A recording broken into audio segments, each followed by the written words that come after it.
8 times blah blah blah blah blah with bunch of 8, where the second factor has k digits. So there are k8. So there are k8 is an integer whose digits have a sum of 1000. What is k? Okay. Let's start by trying some numbers out. First, what's 8 times 8?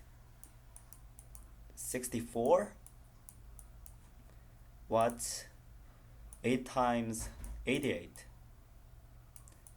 That's going to be 64, then 64, then 6, so that's going to be 704. What's 8 times 888? That's going to be 64, 0, 71, so that's going to be 7104. Okay. What's 8 times 8888? That's 71104. 71,104. Let's try a few more. What's 8 times 88,888? It's going to be 711,104. Okay. So there's something interesting going on. Okay. 8 times 888 is 7,104. 8 times 8,888 is 7 times 71,104. So when there are 3 8s, there's 1 1. When there are 4 8s, there are 2 1s. When there are 5 8s, there are 3 1s. They are located between 7 and 04.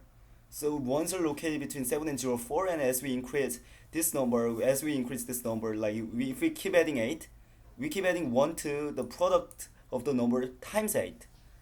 Huh. Okay. So if there are 3 8s, there's 1 1. If there are 4 8s, there are 2 1s. If there are 5 8s, there are 3 1s. So what happens if there are k 8s? How many 1s is it going to have? It's going to have k minus 2 1s. That's how many 1s the product of the number with 8 is going to have. Okay. Now let's try. Okay, so it's an integer whose digits have a sum of 1000. Okay, what's 6 plus 4? Let's start adding digits. That's 10. What's 7 plus 4? That's 11. 7 plus 1 plus 4, that's going to be 12.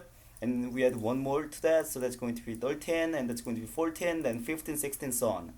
Okay, so how can we relate this number to k minus 2? If we have 3 ones, this number is going to be how many numbers we have, plus 7 plus 4, right? Which is plus 11. That's 7 minus 2 plus 11 is the number of digits, the sum of the number of digits of the number. And that has to be equal to 1000. That has to equal to 1000. 1000. Well, negative 2 plus 11 is 9. So we know k plus 9 is 1000. So what is k? That's going to be 1000 minus 9, which is 991. So the answer is D.